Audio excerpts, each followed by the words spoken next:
Welcome back to the Business Exit Value Strategy. In today's tactic, we will discuss the objective and the 95% story of debt. This is the Business Exit Value Strategy with one objective, 7 goals, and 500 tactics. Statistically, only 25% of businesses continue beyond 15 years, and only 25% of those will sell. Why is it only 5% succeed? We have analyzed mid-sized companies for over 20 years.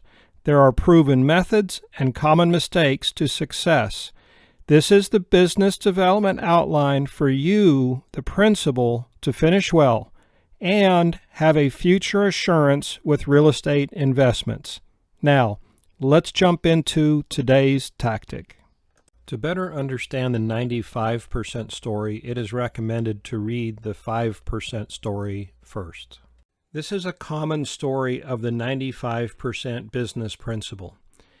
It is a long, true story of a complex journey on a road without a map, also known as without a plan. Yet, have hope. There are 2 real endings to this true story. Here is the introduction. This is a common survival story of the 95%. Unlike watching an action movie, the actual business struggle may be real. The story is based on debt versus equity and the term finance that has been renamed as credit, which is the lie that adds to the drama. The main character is the principal, who at the end has a choice of how and what happens, and may be transformed by the knowledge and understanding of the 5%. The 95% story is not about the good character of the principal, such as admirable traits, integrity, honesty, courage, loyalty, and fortitude. It is about the cultural misbelief of debt versus equity. In this story, there is only one side character, the accredited real estate investor. The equity growth after an exit is important to the principal and may lead to exponential and perpetual growth in the end game. Once upon 95% of the time, there was a business principal with no equity plan. The business principal was off to a good start with profitable beginnings. Then, in the 1970s, the financial world planted a seed of a new fruit. Money began to grow on trees after all. Business is good, but picking the fruit is good for growth, so they said. So what went wrong? That was where the desire to grow clashed with the fear of adding expenses, yet the danger was misunderstood, so the decision to take on debt with fees was made. Slowly, growing the business at a high cost and risk caused an issue. The profit is eroding with the rapid growth. The fight begins to keep the business profitable. The choice is made, what is now familiar, to add more debt to cover the interest expenses.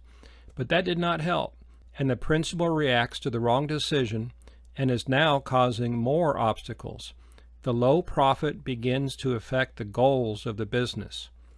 Fear sets in of business loss, and they think they need even more debt or have to go to work for somebody else. The debt payments become late. The lender calls. The distraction hinders business progress. The principal is beginning to realize that debt is not credit but an expense. The lender is not to blame, they just want to succeed too.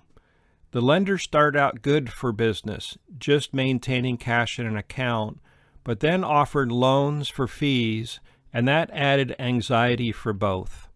Trying to confront the issue, the choice of another false solution is made.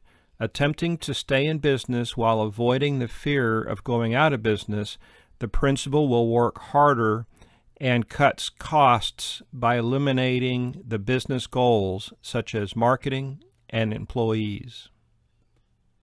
Suddenly, there is no more lender debt available. The debt plan is now a problem. The profit margin is too close, now at a 5% net versus at startup when the business began with a 20% net. the principal takes action and uses a different angle. There is a shift to more expensive factoring and hard money lenders. The lender continues calling and now prevents progress of the business. Now the debt is disrupting business and personal life.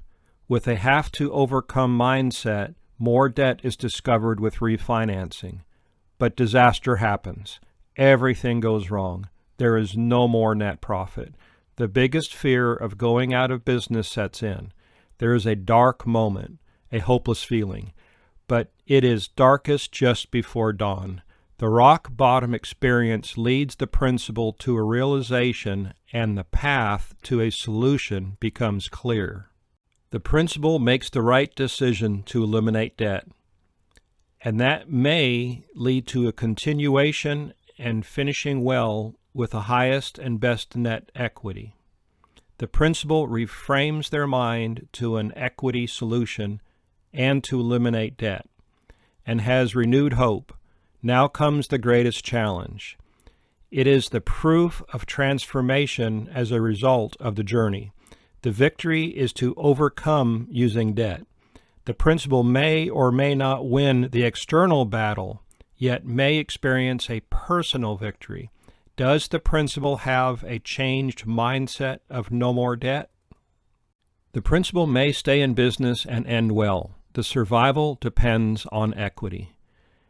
There are debt alternatives such as drop shipping, contract manufacturing, outsourcing, subletting the real estate, or strategic partners without debt or investment. There may be many, many solutions.